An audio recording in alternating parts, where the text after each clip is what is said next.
नमस्कार। आज मैं फिर आपके सामने अपराध की एक और घटना लेकर आया हूँ। आज के अपराध की घटना पुरानी है, कोई 4 साल पुरानी है। 2022 की ये घटना है।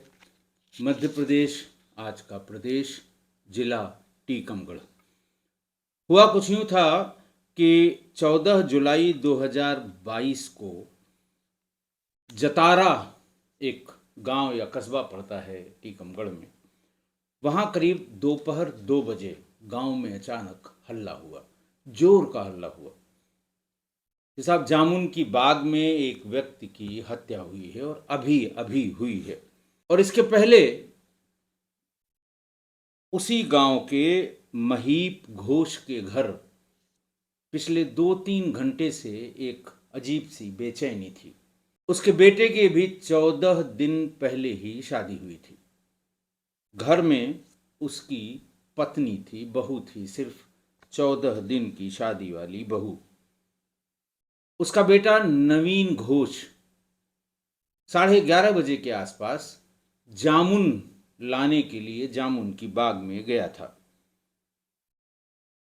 जब करीब 1.5 घंटे हो गए तो पिता महीप घोष ने अपनी बहू से ये कहा कि जरा पता करो कि अब तक क्यों नहीं आया और कहाँ चला गया। पत्नी ने नवीन का फोन किया, फोन बंद आ रहा था। पत्नी का नाम अंजलि था। अंजलि ने बताया कि उसका फोन बंद है, फोन लग नहीं रहा है। उसका इंतजार करते करते महीप घोष खाना खाने बैठे ही थे कि अचानक बाहर शोर सुनाई पड़ा। शोर सुनकर वो भागे जिधर गांव वाले जा रहे थे, जामुन के बाग की तरफ। खबर आई कि जामुन के बाग के पास एक युवक का लहूलुहान शव पड़ा है। महीप पिछले 2 घंटे से अपने बेटे के लिए परेशान था कि जामुन लाने के लिए वो कहाँ चला गया, क्यों नहीं आया, और लोग जामुन के बाग की तरफ ही भाग रहे थे। अनहोनी की आशंका में वो भी उसी भीड़ की तरफ भागने लगा। उसने देखा कि उसका बेटा नवीन घोष है, जो लगभग मर चुका है। हल्की हल्की हरकत शरीर में हो रही थी।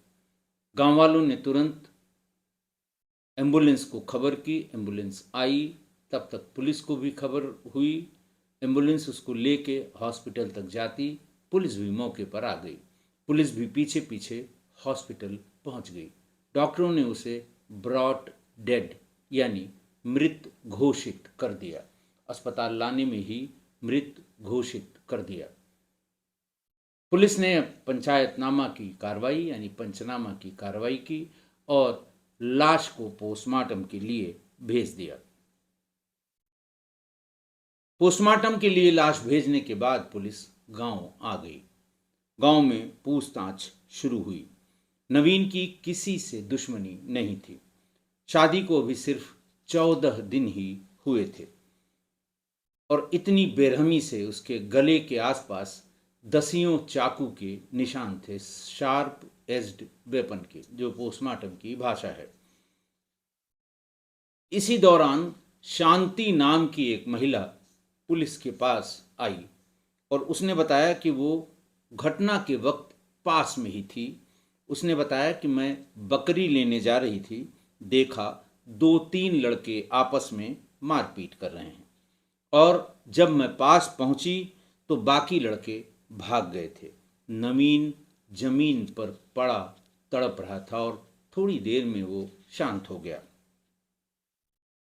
उसने पुलिस को बताया कि 3 हमलावर थे, एक के हाथ में बड़ा चाकू था।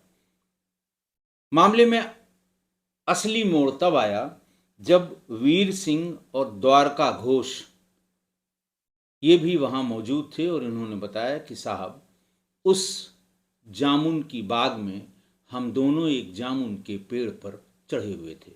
नवीन जामुन के पेड़ के नीचे जैसे ही पहुंचा है, उस पर 3 लोग हमलावर हो गए हैं। उसकी चीख सुनकर नवीन चीखने लगा। उसकी चीख सुनकर हम लोग भी उस पेड़ से नीचे उतर आए। देखा 3 लड़के उसको पीट रहे हैं, एक के हाथ में चाकू है। हमें देखते ही वो सफ़ेद गाड़ी में बैठकर भाग गए। सबसे अहम बात ये कि उनमें से एक हमलावर को दोनों लोगों ने यानी वीर सिंह और द्वारका घोष ने पहचान लिया। वो नाबालिग था और पास के ही इलाके का रहने वाला था। पुलिस ने नाबालिग को उसी शाम गिरफ्तार कर लिया। पूछताछ में उसने अपने साथियों के नाम अक्षय घोष और एक दूसरा नाबालिग बताया कि ये दोनों भी हमारे साथ थे। लेकिन पूछताछ के पूरे क्रम में वो खुद को निर्दोष बताने की कोशिश करता रहा। पुलिस ने अक्षय के घर दबिश दी, रेड की, लेकिन अक्षय फरार हो चुका था। पुलिस उसको ढूंढती रही और वो छिपता रहा, भागता रहा। करीब 1 महीने बाद सराय मंडी से उसकी गिरफ्तारी हुई, वो भी मुखबिरों की सूचना पर। तब तक ये लग रहा था कि 2 युवक और एक नाबालिग ने मिलकर नवीन की हत्या की है, जबकि ये पूरी तरह सच नहीं था। इसमें अभी आगे और विवेचना होनी बाकी थी। अक्षय ने खुलासा किया कि एफआईआर अक्षय यानी कि मुख्य आरोपी, जिसको मुख्य आरोपी बताया गया था, तमाम बातचीत में लोगों की, गांव की और जो चश्मदीद गवाह थे, उनकी बातचीत से ये लग रहा था कि अक्षय ही मुख्य आरोपी है। उसने अपने बयान में बताया कि एफआईआर दर्ज कराने वाला नरेंद्र, उस हत्या की एफआईआर जिसने दर्ज कराई थी उसका नाम था नरेंद्र, क्योंकि मृतक के यानी नवीन घोष का कोई भाई नहीं था। तो उसने और एक बहन थी जिसकी शादी हो चुकी थी, वो बहन बहनोई जा चुके थे, मतलब बहन अपनी ससुराल जा चुकी थी।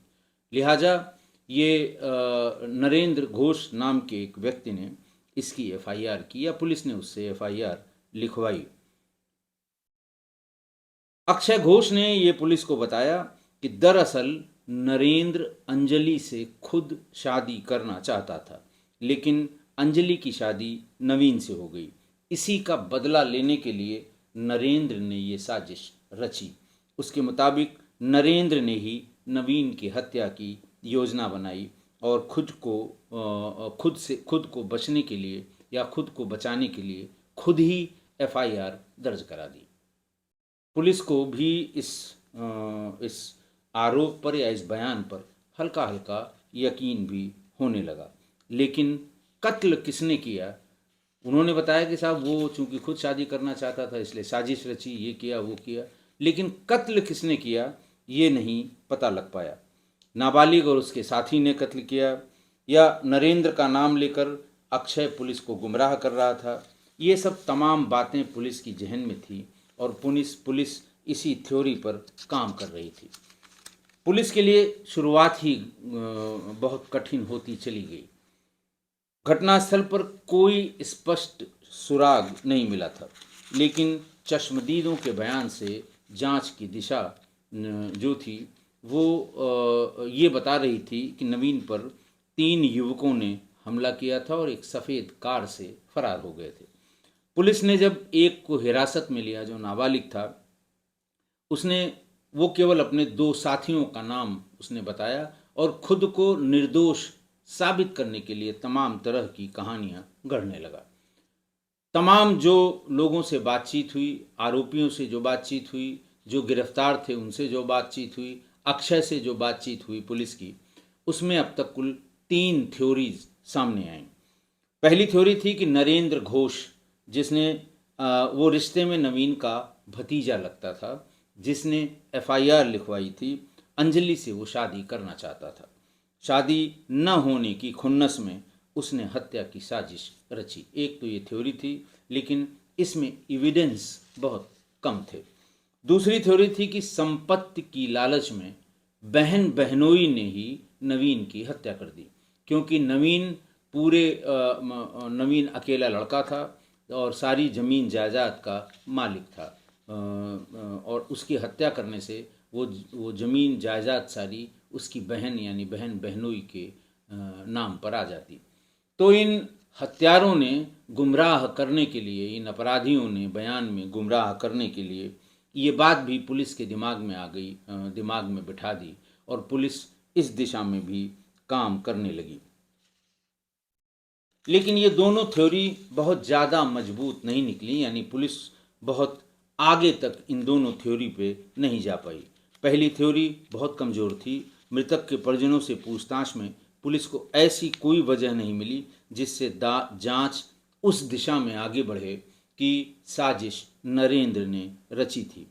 दूसरी बात ये भी कि दोनों थ्योरी पे पुलिस यकीन इसलिए नहीं कर पा रही थी कि दोनों ही थ्योरी आरोपी पक्ष की बताई हुई थी और खुद को बेकसूर साबित करने के लिए, पुलिस को गुमराह करने के लिए ये दोनों बातें ही अक्षय और उसके परिवार के लोगों ने बताई थी।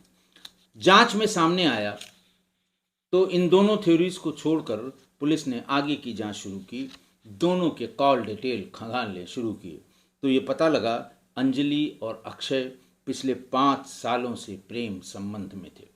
शादी के बाद भी दोनों लगातार संपर्क में रहे। पुलिस को अंजनी के फोन के कॉल डिटेल्स और दोनों की साथ साथ की तमाम तस्वीरें भी अक्षय के मोबाइल फ़ोन से बरामद हो गईं। ये भी सामने आया कि अंजलि शादी के बाद ससुराल आने से बच रही थी और नवीन के कॉल्स को भी नज़रअंदाज करती थी, जबकि अक्षय की सारी कॉल उसने उठाई थी और लंबी लंबी बातचीत भी हुई थी। यानी अंजलि के लिए ये शादी सिर्फ एक औपचारिकता थी, उसका मन कहीं और जुड़ा हुआ था। तफ्तीश में ये चीज़ें सामने आईं और अंजलि ने ही जिद करके नवीन को जामुन लेने के लिए भेजा था। हत्या वाले दिन की कड़ी जोड़ते हुए पुलिस ने इस्टेब्लिश किया कि अंजलि ने नवीन को जामुन लेने के बहाने गांव के बाहर भेजा। उसी समय उसने अक्षय को फ़ोन करके नवीन की लोकेशन जामुन वाले बाग की बता दी। पहले से घात लगाए बैठे अक्षय और उसके नाबालिग दोस्त मौके पर पहुंचते ही नवीन पर चाकू से ताबड़तोड़ हमला कर बैठे। गर्दन पर कई वार किए जिससे उसकी मौके पर मौत हो गई। वारदात के दौरान ग्रामीण वीर सिंह ने आरोपियों को देखा था। नवीन को बचाने की भी कोशिश की थी, लेकिन तब तक बहुत देर हो चुकी थी और आरोपी मौके से फरार हो गए थे। पूरी साजिश का पर्दाफाश होने के बाद पुलिस ने अंजलि, उसके प्रेमी अक्षय और 2 नाबालिग साथियों को गिरफ्तार कर लिया। इसके बाद मामला टीकमगढ़ की जतारा कोर्ट में चलता रहा। सुनवाई के दौरान आरोपियों ने बचने के लिए अलग अलग कहानियां गढ़ीं। कभी जीजा को दोषी ठहराया, कभी फरियादी नरेंद्र को, लेकिन कोर्ट ने इन सब दलीलों को झूठा और भ्रामक करार दिया। करीब 2 साल बाद 24 सितंबर 2024 को अदालत ने अपना फैसला सुनाया और नवीन की हत्या के जुर्म में अंजलि और अक्षय को उम्र कैद की सजा सुनाई गई, जबकि 2 नाबालिग आरोपियों को जुवेनाइल कोर्ट भेज दिया गया। आज की घटना देखिए, सामाजिक, मनोवैज्ञानिक और व्यवहारिक दृष्टि से ऐसी घटनाओं को देखा जाना बहुत जरूरी है, जो इस समय बहुत बड़ी संख्या में, यूं कहें कि रीसेंट ट्रेंड में इस तरह की घटनाएं आ गई हैं कि पत्नी ने प्रेमी के साथ मिलकर पति की हत्या की हो। मैंने भी इसे कल भी मैंने आपको बताया था और पुरानी कई घटनाओं में ये बात बताई थी, लेकिन बार बार इसमें मन करता है कि और कारण इसके ढूंढे जाएं, मनोवैज्ञानिक कारण, सामाजिक कारण, क्या कारण हो सकते हैं, क्यों ऐसा हो रहा है। और लगातार ऐसी घटनाएं पूरे देश में बार बार रिपीट हो रही हैं, बार बार हो रही हैं। तो पहला कारण जो उसका मनोवैज्ञानिक पहलू है कि प्रेम, अलिप्तता और दबाव। शादी के बाद मिलना जुलना, मुलाकात बंद हो जाती है। प्रेमी प्रेमिका के बीच निराशा और जिससे शादी हुई है उसके प्रति घृणा बढ़ने लगती है और इसी के कारण, इसी दबाव के कारण इस प्रेम अलिप्तता के कारण वो नकारात्मक निर्णय लेना शुरू कर देते हैं। उनकी जो साइकोलॉजी होती है वो नेगेटिव डिसीजंस लेने की हो जाती है। दूसरा, जबरन या बाहरी दबाव और अरेंज मैरिज की मजबूरी। कुछ मामलों में पीड़िता ने शादी अपनी इच्छा के खिलाफ की या राजी हो गई, शादी कर ली। ये लव रिलेशनशिप को हिंसक साजिश की तरफ ढकेलता है। जब लड़की की मर्जी न हो, सामाजिक कारणों से, पारिवारिक कारणों से जोर जबरदस्ती से उसकी शादी की जाए। तीसरा, तत्काल ग्रेटिफिकेशन और भागने की चाहत। यानी एक रिश्ता तो सामाजिक दबाव में, पारिवारिक दबाव में बना लिया, पर उस रिश्ते से भागकर नए जीवन की चाहत में कुछ लोग हिंसा को विकल्प मान लेते हैं कि हम यहाँ से भागकर अपना नया जीवन तभी शुरू कर सकते हैं जब तक पति की हत्या न हो या फलां की हत्या न हो, जो हम लोगों को नया जीवन शुरू करने में बाधा बन रहा हो, खासकर जब सामाजिक और पारिवारिक समर्थन न हो। और सामाजिक और पारिवारिक समर्थन क्यों होगा, जबकि सामाजिक कारणों से और पारिवारिक कारणों से ही वो दाम्पत्य जीवन में बांधे गए हैं, भले उनको पसंद न हो।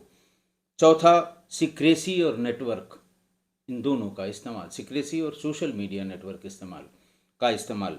प्रेमी जोड़ों के बीच सीक्रेट कांटेक्ट, दुनिया से छिप कर मिलने और त्वरित योजनाएं बनाने का माहौल वो देता है सोशल मीडिया।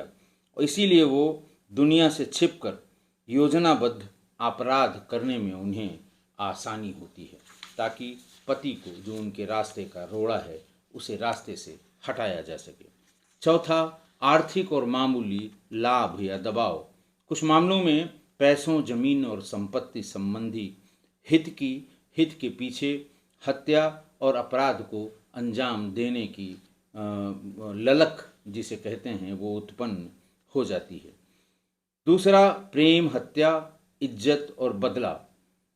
ये तीन चीज़ें भी मनोवैज्ञानिक रूप से दिमाग पर हावी होती हैं जब किसी की बेवफाई पर क्रोध या रिश्ते में असंतोष या सामाजिक पात्रता भड़कती है। सामाजिक पात्रता से ये हिंसा भीतर ही भीतर मनोवैज्ञानिक रूप से भड़क जाती है। छठा, मनोविज्ञान रोग, व्यक्तित्व की विशेषताएं, नॉर्म्स को तोड़ने, प्रतिबंध सहन न कर पाना, इम्पल्सिव प्रवृत्ति उसकी, ये कारक मौका मिलने पर हिंसा को और तेजी से सोचते हैं, हिंसा के बारे में और तेजी से विचार करते हैं। सोशल मीडिया और इन्फ्लुएंसर का प्रभाव। 2025 की कुछ मामलों में सोशल मीडिया पर ऐसी घटनाओं का जो जबरदस्त प्रचार हुआ है, वो भी कहीं न कहीं इस युवा जोड़ों के मन में घर कर गया है। युवा जोड़ों के मन में ये बात कि ठीक है, बदनाम होंगे तो क्या नाम न होगा, चलो ठीक है, हम अपने मन की ये बात पूरी कर लेते हैं, बदनामी होगी, अखबार में, टीवी में आएगा, लेकिन मेरा नाम रोशन होगा। कुछ इस तरह की नेगेटिव थिंकिंग उनके दिमाग में बन जाती है। खैर, पहचाना कैसे जाए? मैंने आपको बहुत बार बताया है कि जो शुरुआती संकेत हैं, जैसे कोई फ़ोन आने पर उसे काट देना, 2 बार या 3 बार काटने के बाद फ़ोन लेकर बाहर चले जाना, घर से अचानक किसी बहाने से, अचानक जो बहाना बहुत वाजिब नहीं है या तर्क संगत नहीं है, उससे बाहर जाना, दोपहर में 1:30 बजे ये कहना कि मैं सब्ज़ी लेने जा रही हूँ या जा रहा हूँ, तो इसका 1:30 बजे तो कोई सब्ज़ी की, वैसे तो सब्ज़ी की मार्केट खुली होती है, लेकिन सुबह और शाम सब्ज़ी लेने का सामान्य समय होता है। लेकिन दोपहर में, मई जून की दोपहर में अगर कोई सब्ज़ी के बहाने से बाहर जा रहा है तो ज़रूर इस पर ध्यान देना चाहिए। बार बार मिलने की कोशिश करना या मिलने के लिए जाना, शादी के बाद व्यवहार में रोज़ बदलाव, पड़ोसी, रिश्तेदार, परिजन अगर ये नोटिस करते हैं तो उसको हल्के में नहीं लेना चाहिए और अगर ये शुरू में ही नोटिस कर लिया जाए, बता दिया जाए, तो शायद आगे बढ़ने की संभावना कम होगी। आठवां की पारिवारिक, अगर ऐसा किसी को शक भी होता है घर में, तो पारिवारिक स्तर पर दोनों परिवारों को बीच में बिठा के संवाद करना चाहिए। और अगर परिवार दोनों एक साथ बैठ के बात करने के लिए सक्षम नहीं हो, तो जो महिलाओं के लिए या युवाओं के लिए जो सुरक्षित हेल्पलाइनें हैं, तमाम सुरक्षित हर ज़िले की पुलिस की साइट्स हैं, जहां आप अपनी शिकायत दर्ज करा दें, ताकि कोई अनहोनी हो तो ये पता लगे कि उसके बारे में आपने पहले ही चिता दिया था या पहले ही बता दिया था। शिक्षा के नैतिक कायदे, युवाओं को रिश्ते, सहमति और वैधानिक परिणामों की जानकारी सोशल मीडिया पर ज़रूर साझा की जानी चाहिए, बार बार साझा की जानी चाहिए। और अगर फिर भी किसी के मन में कोई डाउट है तो उसकी काउंसलिंग ज़रूर करा लें।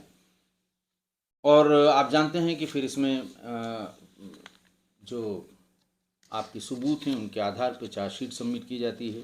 न्यायिक प्रक्रिया जो है वो बहुत उलझी हुई नहीं है। गिरफ्तारी के बाद जांच और बेनामी संपत्ति फ्रीज होना, ज़मानत विवाद, ये सब ये चीज़ें उस कानूनी प्रक्रिया में होंगी। ये बात भी उन बच्चों के या उन लड़कों के जो इस दिशा में सोच भी रहे हैं, उनको जानकारी रहनी चाहिए, ताकि वो इस तरह का कोई कदम उठाने से पहले 10 बार सोचें। अच्छा, जिन घटनाओं ने इस ट्रेंड को, यानी पत्नी और प्रेमी से मिलकर या पत्नी और प्रेमी ने पति की हत्या की हो, उसकी जो फ्लैग्ड घटनाएं हैं, जो बहुत चर्चा में रही जो घटनाएं हैं, उसमें औरैया की प्रगति यादव और पति दिलीप यादव, इन दोनों का 15 दिन के भीतर ही शादी के बाद हत्या हो गई। प्रगति यादव ने अपने प्रेमी के साथ मिलकर पति की हत्या करा दी। दूसरा, मुस्कान और साहिल का नीले ड्रम वाला केस, इसमें भी शादी के बाद ही इस तरह की रचना रच के कह लें या इस तरह की साजिश करके पति की हत्या करा दी गई। तीसरा, मेघालय हनीमून केस, जिसमें सोनम रघुवंशी और राजा रघुवंशी, इन दोनों की इस जोड़ी में राजा रघुवंशी की हत्या सोनम रघुवंशी ने अपने प्रेमी के साथ मिलकर कर दी। भिवानी हरियाणा का भी एक बहुत ही चर्चित केस है कि रवीना और उसके प्रेमी ने अपनी पति प्रवीण की हत्या करवा दी। और ये सारे उदाहरण 2025 के हैं, यानी साल भर के भीतर की ये घटनाएं हैं। तो ये इस तरह से ये सामाजिक ढांचे को असर कर रही हैं ये रीसेंट ट्रेंड की घटनाएं। देखिए, संक्षेप में, शादी नहीं करना है मत करिए। हत्या करने की साजिश करना या हत्या करने की हिम्मत तो आप में है, लेकिन अगर घर वाले कोई शादी आप पर दबाव डाल के कराना चाहते हैं तो उसको मना करने की हिम्मत नहीं है आप में, या ये कहने की कि नहीं साहब, मैं अपने फलां प्रेमी से या जिसको मैं पहले से जानती हूँ मैं उससे शादी करूँगी। जबकि हत्या करने की हिम्मत बहुत बड़ी हिम्मत, बड़ा दिल और बड़ा कलेजा चाहिए।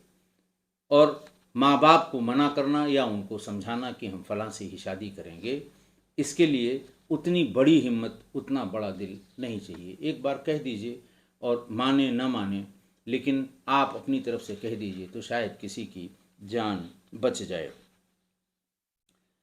पत्नियों द्वारा प्रेमी की हत्या का ये खतरनाक ट्रेंड, बहुत ही खतरनाक ट्रेंड, पिछले 2 सालों में तो बिल्कुल आफत ही मची है। उससे सामाजिक ताना बाना तार तार हो रहा है।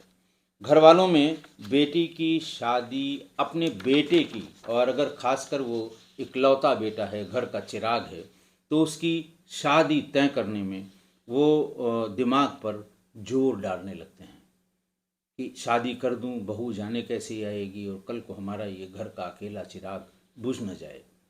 अब ये शादी की बात करना अपने बेटे की उतना आसान नहीं रह गया जितना पहले था।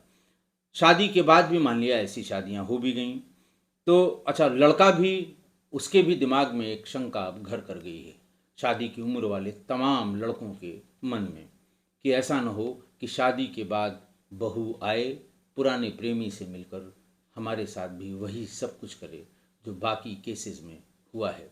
उनकी भी रूह कांप जाती है। मान लिया तमाम दिलासा देने के बाद शादी हो भी गई, तो वो एक दूसरे को शक की निगाह से देखते रहेंगे।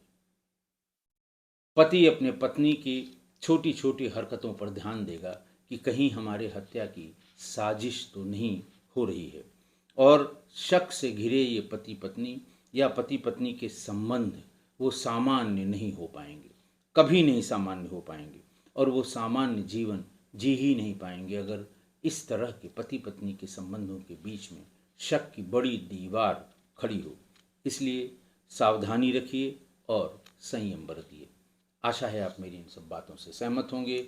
आज के लिए इतना ही। बहुत बहुत धन्यवाद।